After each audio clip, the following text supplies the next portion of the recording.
Good morning बच्चों। त्रिकोणमिति के part 21 video में सफलता की शुभकामनाओं के साथ एक बार पुनः आपका स्वागत है। आइए एक्सरसाइज 8.1 का लेते हैं 42वां प्रश्न का तीसरा प्रश्न, जहां हमें दिया हुआ है मान निकालने के लिए sine A into cos B plus cos A into sine B. यदि tan ए बराबर 1/√3 और tan बी बराबर √3 का मान दिया हुआ हो तो पहले समकोण त्रिभुज के आधार पर tan ए बराबर 1/√3, तो हम यहाँ a इसे मानेंगे और b इसे मानेंगे और c इसे। इस तरह ए बी सी एक समकोण त्रिभुज है जिसमें कोण b हमारा 90 डिग्री का हो गया। 90 डिग्री के सामने वाले भुजा को हम कर्ण कहते हैं, जबकि इस कोण a के सामने वाले भुजा को लंब कहते हैं। यहाँ से हमें प्रश्न से tan ए बराबर 1/√3 दिया हुआ है, जिसका लंब बटे आधार हमारा tan थीटा का मान होता है। तो लंब यहाँ हो गया 1 और थीटा यहाँ ए बी जो आधार हो गया वो हो गया √3। इस तरह हम अगले प्रश्न में यहाँ से हम इस पहले समकोण त्रिभुज के आधार पर कर्ण निकालेंगे। इसी तरह दूसरे समकोण त्रिभुज के आधार पर tan बी यानी बी हम इसे मानेंगे और ए इसे, ए बी और सी। इस तरह tan बी का मान √3 बटे यहाँ कुछ नहीं तो 1 हम नीचे दे सकते हैं। यानी यहाँ से हमें लंब, ये इस त्रिभुज के आधार पर ये लंब हो गया और समकोण यानी ये 90 डिग्री कोण के सामने की भुजा कर्ण, यानी लंब बटे आधार हमारा tan थीटा का मान होता है। तो लंब हमारा हो गया √3 और आधार हो गया 1, यानी एक दूसरे का विपरीत मान। एक में 1 लंब और √3 आधार, जबकि दूसरे समकोण त्रिभुज के आधार पर लंब √3 और आधार 1 है। इस तरह हमें दोनों स्थिति में कर्ण ही निकालना है। तो चलें बारी बारी से, हम पहले प्रश्न के आधार पर tan ए बराबर 1/√3 दिया हुआ है, इस आधार पर यहाँ हम लिख सकते हैं लंब इक्वल टू 1, आधार इक्वल टू √3, जबकि तीसरी भुजा हमें कर्ण मालूम करनी है। यहाँ से हम उसी तरह तीसरी भुजा मालूम करने के लिए एकमात्र सूत्र पाइथागोरस प्रमेय का सहारा लेते हैं और लिखते हैं। इसलिए पाइथागोरस प्रमेय से हमारे पास सूत्र है कर्ण बराबर लंब स्क्वायर प्लस आधार स्क्वायर का अंडर रूट। यहाँ लंब हमारे लिए है 1, इसे हो गया 1 स्क्वायर, आधार हमारे लिए है √3, ये √3 का स्क्वायर हो गए और इसे हम आगे हल करते हैं तो ये हो गया 1 का स्क्वायर यानी 1 प्लस √3 का स्क्वायर यानी 3, यानी 4 और 4 का वर्गमूल हमारा 2 होता है। इसी तरह दूसरे समकोण त्रिभुज के आधार पर हम लिख सकते हैं, चूंकि tan b बराबर √3 बटे 1 लिख सकते हैं। यहाँ से हम उसी तरह लंब बराबर √3 आधार बराबर 1, जबकि तीसरी भुजा कर्ण हमें मालूम करनी है। अब यहाँ से हम लोग तीसरी भुजा मालूम करने के लिए उसी तरह पाइथागोरस प्रमेय से तीसरी भुजा निकालते हैं और लिखते हैं। इसलिए पाइथागोरस प्रमेय से यानी यहाँ से अभी हम उसी तरह कर्ण बराबर लिख सकते हैं लंब स्क्वायर प्लस आधार स्क्वायर का अंडर रूट, यानी यहाँ भी 1 स्क्वायर और यहाँ भी लंब, यहाँ सॉरी यहाँ है √3, यानी √3 का स्क्वायर, यहाँ 1 का स्क्वायर,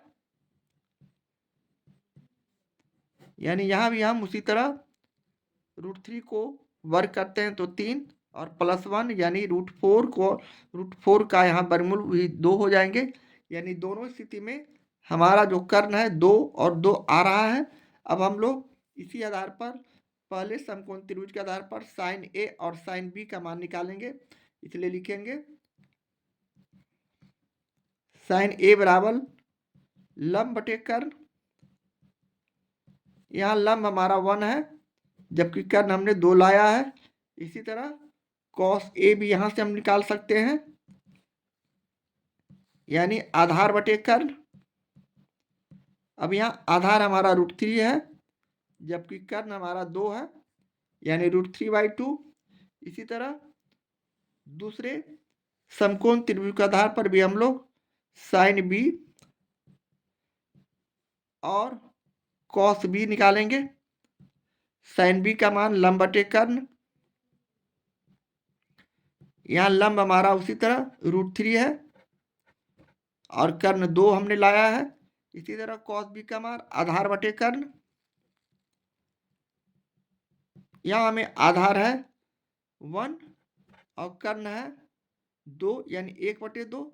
इस तरह यहाँ हमें प्रश्न के आधार पर जो जो मालूम करना सब चीज़ हमने यहाँ मालूम कर लिया है, सबका मान लिख लिया है।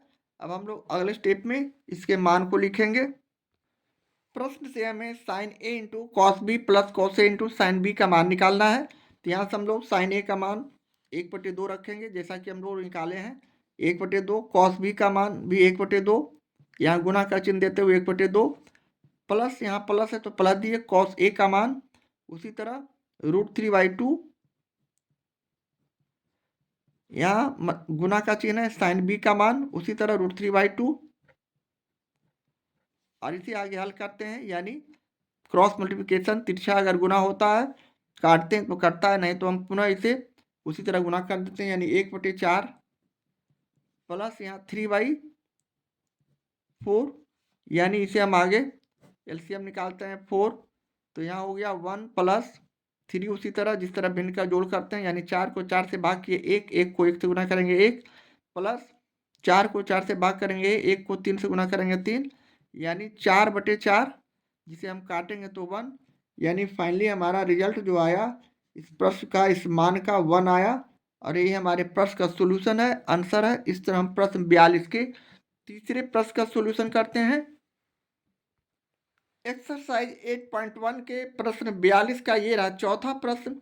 tan a + tan b by 1 - tan a × tan b, यदि sin a = 1/√3 और cos b = √3/2 हो तो चलें यहाँ सबसे पहले हमें प्रश्न में दिया हुआ है, चूंकि sin a बराबर 1/√3, इस आधार पर यहाँ से हम इसे लंब बराबर 1 और कर्ण बराबर √3 लिख सकते हैं, जबकि तीसरी भुजा आधार हमें यहाँ से निकालनी है, यानी साइन ए बराबर होता है लंब बटे कर्ण, तो लंब यहाँ 1 और कर्ण बराबर √3, जबकि दूसरी स्थिति में हमारा कॉस बी बराबर दिया हुआ है √3/2, यहाँ से हम लोग आधार लिख सकते हैं √3 और कर्ण लिख सकते हैं 2, क्योंकि कॉस थीटा बराबर होता है आधार बटे कर्ण, आधार यहाँ √3, कर्ण यहाँ 2, और तीसरी भुजा जो लंब है वह हमें यहाँ से मालूम करनी है। तो पहले हम इसे एक समकोण त्रिभुज बनाकर भी समझ सकते हैं। सपोज दैट ये हमारा एक समकोण त्रिभुज है।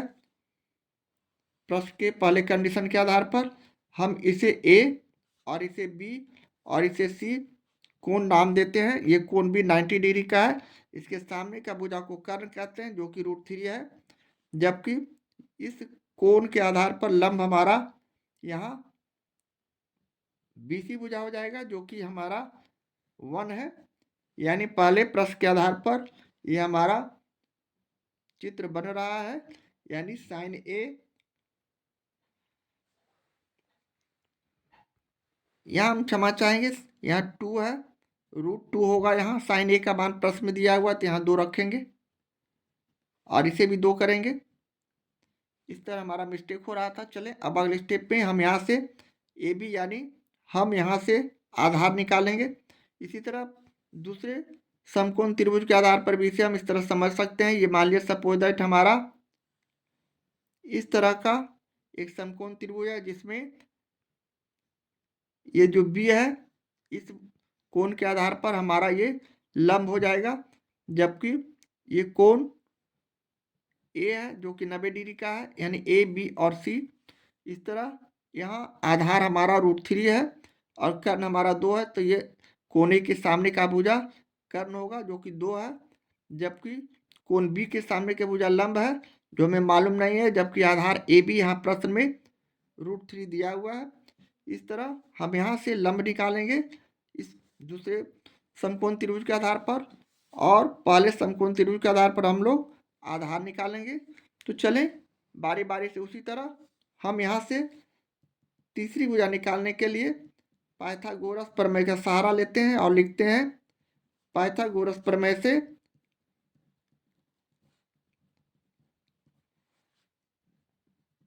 आधार equal to root under root कर्ण स्क्वायर माइनस लंब स्क्वायर।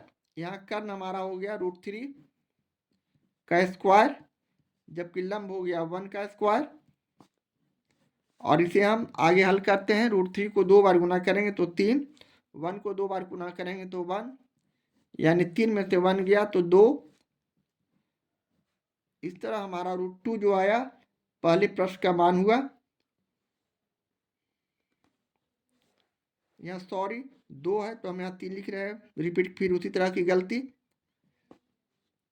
यानी यहाँ 2 - 1 यानी 1 हो जाएगा और 1 का वर्गमूल हमारा 1 होता है। इसी तरह अगले स्टेप में हम दूसरे स्थिति के समकोण त्रिभुज पर विचार करते हुए लिखेंगे। चूंकि पाइथागोरस प्रमेय से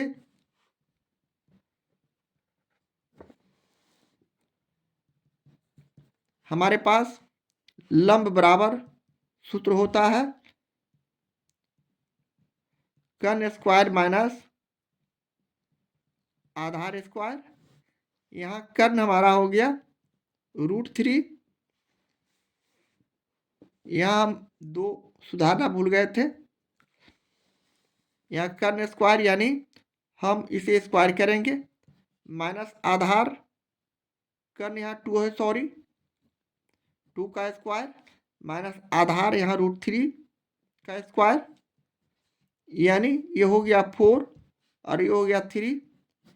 इसे भी हम उसी तरह लिख सकते हैं √1 और जिसका मान यहाँ भी 1, यानी दोनों स्थिति में हमारा जो वैल्यू है 1 आ चुका है। और इस आधार पर अब हम अगले स्टेप में sin A और tan A और tan B का मान लिख सकते हैं। तो चलें यहाँ से हम लोग सबसे पहले tan A का मान लिखेंगे। पहले tan A बराबर सूत्र होता है लंब बटे आधार। लंब यहाँ हो गया 1 और आधार भी हमारा 1, यानी दोनों स्थिति में 1, जिसे हम 1 भी लिख सकते हैं। इसी तरह हम यहाँ से tan B का मान लिख सकते हैं, इसलिए tan B बराबर भी हमारे पास सूत्र है लंब बटे आधार। लंब यहाँ हो गया 1, जबकि आधार हमारा √3 दिया हुआ है प्रश्न में, √3 होगा, इसलिए कि AB बराबर √3। इस स्थिति के बाद अब हम लोग दिए हुए मान का वैल्यू यहाँ रखेंगे, यानी यहाँ लिखेंगे tan A + tan B बटे 1 minus tan A × tan B। अब हम यहाँ सभी का मान रखेंगे। tan A का मान यहाँ 1, जबकि tan B का मान 1/√3, तो हम यहाँ लिखेंगे 1 + 1/√3, इसलिए कि tan A का मान हमने यहाँ 1 लाया है, tan B का मान 1/√3। इसी तरह नीचे भी 1 माइनस tan A का मान 1 और गुने tan B का मान 1/√3 करेंगे।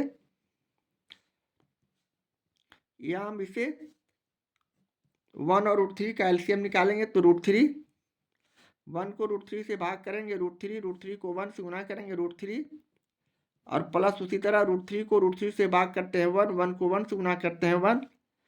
इस तरह √3 + 1/√3 हमारे पहले भिन्न का हल करने पर आया। इसी तरह अगले स्टेप में यहाँ हम इसे 1 - 1 में 1 से गुना करते हैं तो 1 आता है, यानी यहाँ भी वही स्थिति, यानी इसे √3 में 1 से हम गुना कर देंगे। अब -1/√3, यहाँ से हम लोग इस √3 और √3 को काट सकते हैं, या फिर इसे समझने के लिए हम इसे अगले स्टेप पे और थोड़ा सा छोटा ले जाते हैं, यानी √3 + 1/√3, यहाँ बीच में भाग का चिन्ह है, इसे गुना करते हैं तो संख्या उलट जाता है, यानी √3/√3 -1 हो जाएंगे। और इसे हम अगले स्टेप में इस तरह काट देंगे तो हमारे पास संख्या √3 + 1/√3 √3 - 1 हो जाएंगे। अब हम लोग करनी के आधार पर जो 9 क्लास में हम लोग पढ़ चुके हैं, इसमें हम परिमेयकरण करते हैं, यानी हम √3 + 1 और √3 + 1 से हम गुणनफल गुणा करते हैं और इसका गुणनफल प्राप्त करते हैं। ये √3 + 1 √3 + 1 2 बार है, तो हम √3 + 1 का होल स्क्वायर कर देंगे, जबकि यहाँ √3 - 1 और √3 + 1 यानी a - b और a + b के सूत्र पर है, यानी a - b a + b का सूत्र का आधार पर हमारा सूत्र है a² - b² बराबर a + b और a - b हमारे पास सूत्र है, यानी बीजीय व्यंजक का यह सूत्र यहाँ अप्लाई करते हुए इसे हम √3 का होल स्क्वायर यानी a² - b² यानी 1² लिख सकते हैं।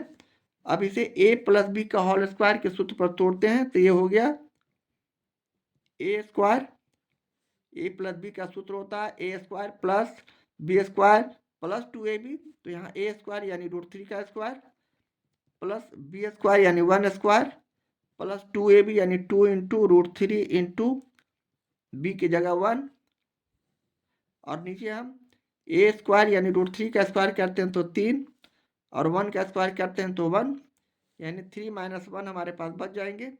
और अगले स्टेप पे √3 का स्क्वायर यानी 3 प्लस 1 का स्क्वायर यानी 1 प्लस यहाँ 2 1 और √3 को गुना करते हैं 2 √3 और बटे 3 - 1 यानी 2। पुनः हम इसे आगे हल करते हैं, 3 और 1 को जोड़ देंगे तो 4 + 2 √3 और बटे 2। पुनः इसे और छोटा करते हैं, तो यहाँ 2 कॉमन लेने के बाद यहाँ 2 और प्लस √3 और बटे 2 बच जाएंगे, जिसे हम 2 और 2 को काट दिए, तो हमारा फाइनली रिजल्ट इस तरह हमारा हो जाएगा 2 + √3 और 2 + √3 जो आया इस प्रश्न का सोल्यूशन है, आंसर है। इस तरह हम प्रश्न 42 के चौथे प्रश्न का सोल्यूशन करते हैं।